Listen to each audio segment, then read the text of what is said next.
네, 안녕하십니까. 좋은나무교회 문현 목사입니다. 계시록 10장 계속하겠습니다.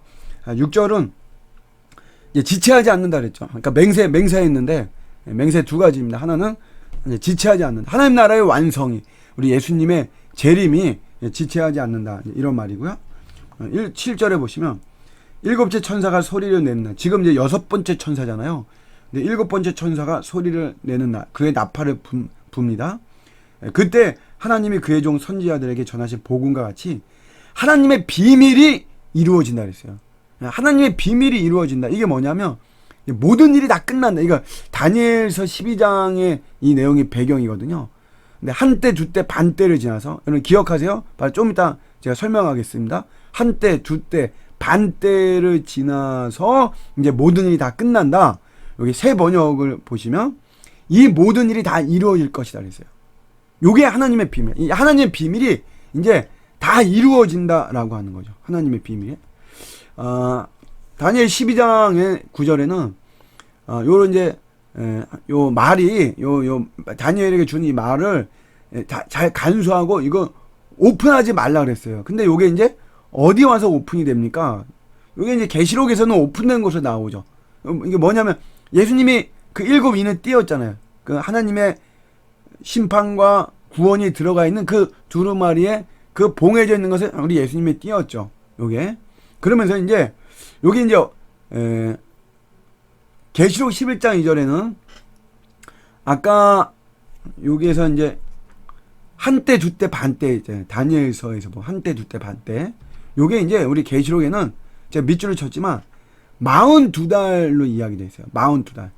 거룩한 성을 42달 동안 짓밟힌다는 거죠. 이거 같은 말입니다. 제가 이따 설명해 드릴게요. 계시록 11장에도 내가 나의 두 증인에게 권세를 주리니 그들이 굵은 베옷을 입고 1260일을 예언한다. 1260일. 12장 6절이에요. 여자가 광야로 도망하며 거기서 1260일 동안 그를 양육하기 위하여 하나님께서 예비하신 곳이 있더라. 1260일. 계시록 13장 5절에는 또 짐승이 과장되고 신성 모독을 말하는 입을 받고 또 42달 동안 일할 권세를 받는다. 오늘 계시록 지금 10장인데 11장에는 1260일, 12장에도 1260일, 13장에 42달 이렇게 나오죠. 이게 뭐냐면 여러분 다 같은 말이에요. 이게 한때, 두때, 반때. 이게 한때 1년, 두때 2년이죠. 합하면 3년, 반때 6개월, 3년 6개월. 요거를 달수를 따지면 42달입니다. 요거를 30일을 한 달로 치면 1260이에요. 3년 6개월입니다.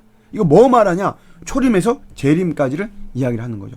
아니 그러면 그냥 재림 때 다 뭐 된다 이렇게 말하면 되지 왜 이런 상징적인 언어를 썼느냐? 왜냐하면 그때는 이런 단어를 쓰면 죽는 거잖아요.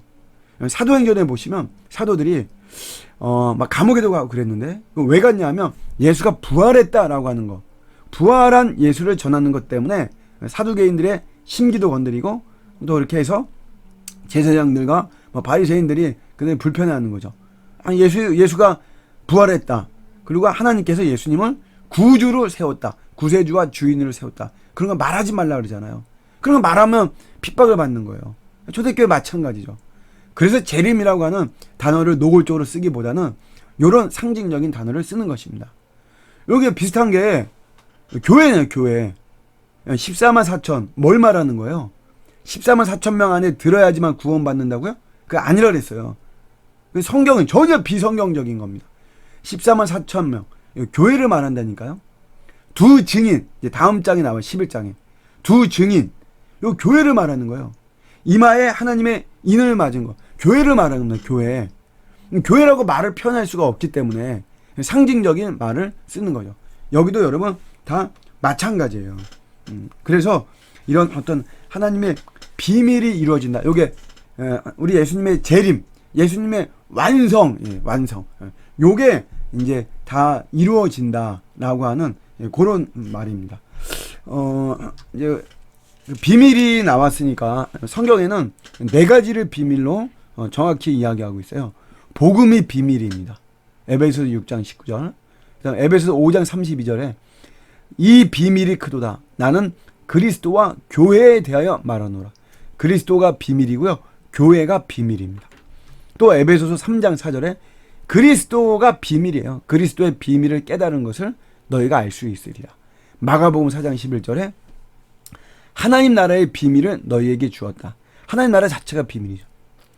그러니까 네 가지의 비밀이에요. 교회가 비밀이고요. 복음이 비밀이고 그리스도가 비밀이고 하나님 나라가 비밀이죠. 근데 여기서 이제 강조하는 것은 뭐냐면 이런 비밀이라고 하는 거. 비밀을 누구한테 이야기하나요? 만난 지 얼마 안 되는 사람한테 비밀 이야기하고 이러지 않죠. 굉장히 친해야지만 이야기하죠. 우리가 주님과 굉장히 막 친하고, 예. 주님과 정말 많이 하나가 되고 막, 주님 나한테 말씀해 주시고 내가 주님에게 이야기하고 주님과 내가 정말 일치되는 어떤 이런 정말 친밀한 관계. 이러면 이제 우리가 하나님 나라의 비밀, 그리스도의 비밀, 교회의 비밀, 복음의 비밀 굉장히 많이 알 수가 있는 거죠. 알려주니까. 자, 우리가 사모할 이런 내용입니다. 네, 그런 내용이고요. 이제 우리 8절에 보시면 하늘에서 나서 내게 들리던 음성이 요한에게 말하기를 너가 가서 이 바다와 땅을 밟고 서 있는 그 힘센 천사 그의 손에 펴놓인 오픈된 두루마리를 네가 가져라 이거죠. 그래서 9절에 보시면 요한이 천사에게 나가가지고 그 작은 두루마리를 달라고 하죠. 그러니까 천사가 여러분 줘요. 주면서 천사가 하는 말이 9절에 이거 먹어버려라 이거죠. 먹어버려라. 이게 무슨 말이냐면 진짜 먹으라는 것이 아닙니다. 우걱 뭐 이렇게 우리가 잘 먹었다 하고 뭐 트림 한번 하고 이런 먹어버려 음식의 이런 것이 아니고요. 지금 여기 두루마리에는 어떤 내용이 있다 그랬어요.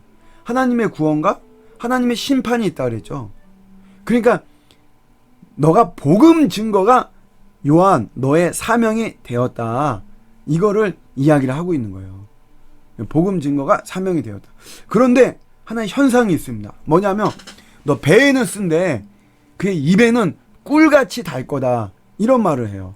배에는 쓰지만 입에는 꿀같이 단다. 그러니까 우리가 복음의 어떤 뭐 양면성을 좀 이야기하죠. 복음에는 심판의 메시지가 있죠. 그러니까 쓰죠. 심판 쓰잖아요.